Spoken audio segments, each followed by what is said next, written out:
Hi, this is Chloe, and today I'm going to be unboxing this, which is the Book of Shadows Tarot. As you can see, this is part of the Kickstarter project, so I joined up early for this. Let's have a little look. Lovely box, very elegantly done, super shiny. Let's dive on in.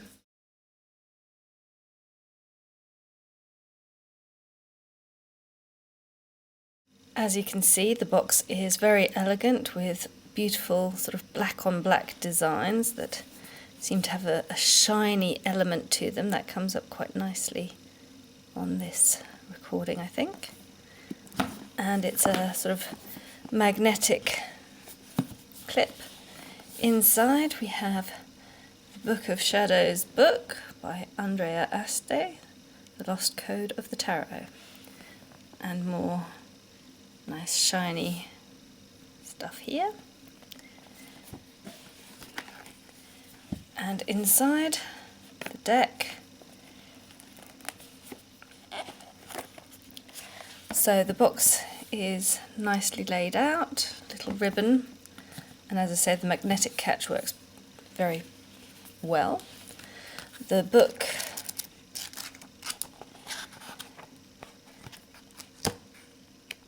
is 160 odd pages with colourful, fun imagery. So really nicely done book.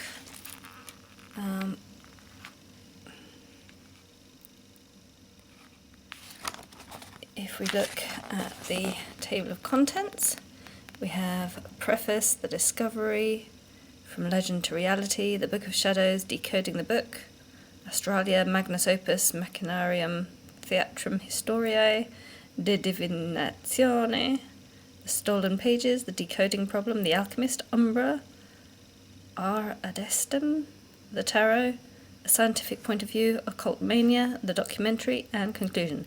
Because there is a documentary that goes along with this, which I believe won an award as well, and that we can find online. So, there's a little history.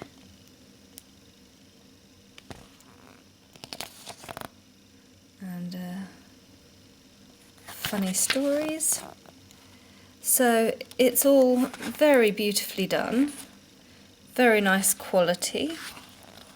I believe that in the end, Andrea Aste ended up working with Lo Scarabeo, and they do know how to do a good book, it has to be said. So these bits are decoded on later pages, it says. So we have a lot of this kind of drawings and hieroglyphs and things, which is quite fun. And yeah. So there's a whole little sort of story behind it, and there's a section concerning alchemy and esoteric magical symbols, why planets are not cube-shaped. Okay, so there's a lot of fun stuff in here, and so far I don't see anything kind of, we have lots of spreads, and it's not your typical, you know, what do all the cards mean? There really is a lot of different stuff between spreads and amusing kind of storytelling in it. So it's definitely not a dull and dusty tarot book in any sense. Let's take a look at the cards.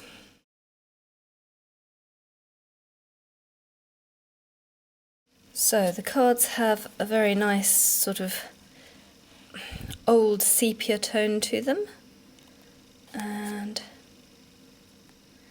this I think is an extra card. As for the back, it shows this little sort of town, and I think that's fully reversible. So we have the tarot reader, then the Fool, presumably, the Magician, that is a 1-2, the High Priestess. As you can see, the artwork is kind of zentangle style, quite elegant with this Empress. And I think these are, well, other people would know better, but I would say Hebrew letters maybe, but it could be something else entirely. That's 3, 4 for the Emperor. So there's this kind of zentangle feel to it, an aged look about the cards, and these images, they're very playful. The Lovers, the Chariot, don't you just love his moustache and his six-pack?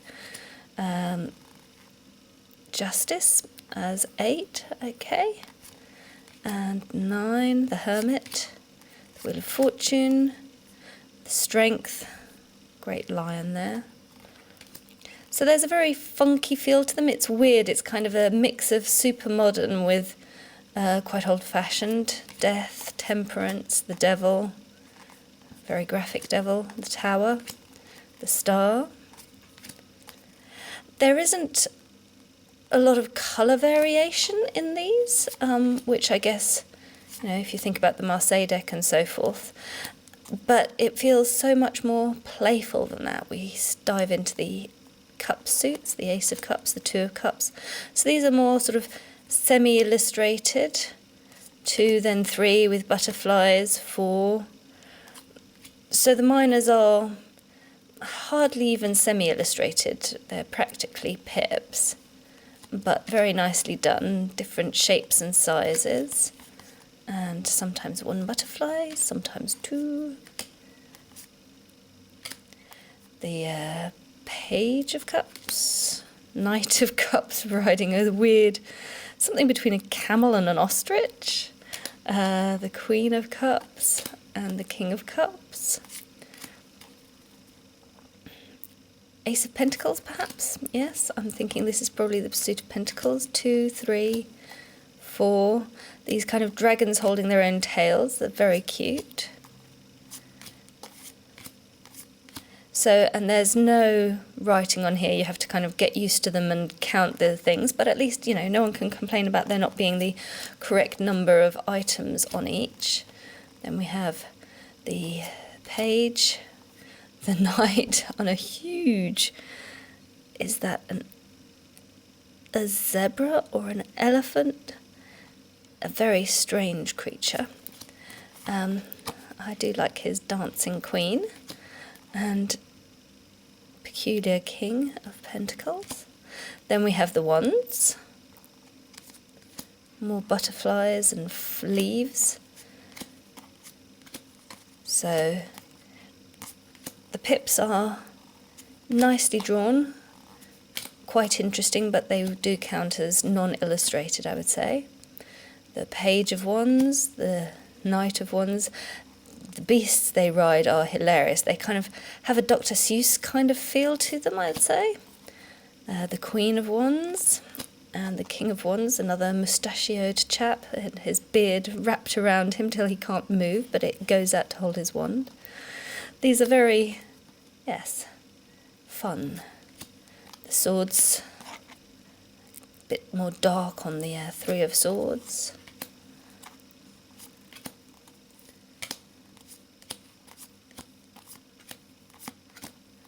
The Page of Swords. The Knight of Swords riding what looks like a snake. The Queen of Swords looks like she's smoking a pipe.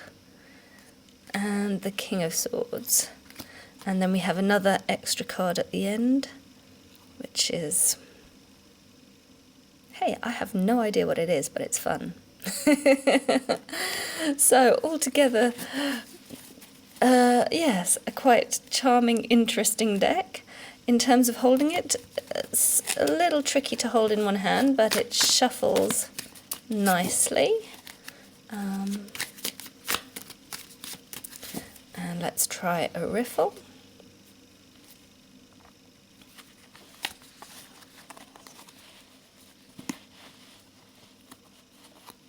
The cardstock feels nice-ish quality. It's, strangely enough, it feels a little flimsy despite the fact that it's thicker than some decks. I mean, you know, really comfortably I can hold that much rather than the whole lot.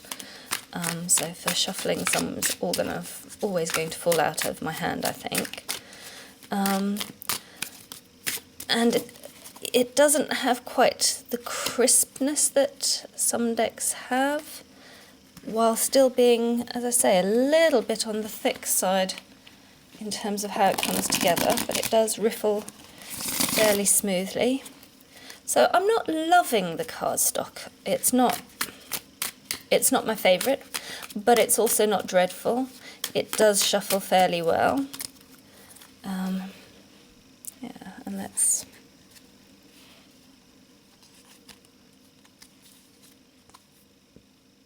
So that would be, I think, the King of... No, it can't be. Ah, that's the Emperor himself. So, yes, a deck that has a lot of structure and organisation to it, that's strong on tradition, even while being playful and amusing.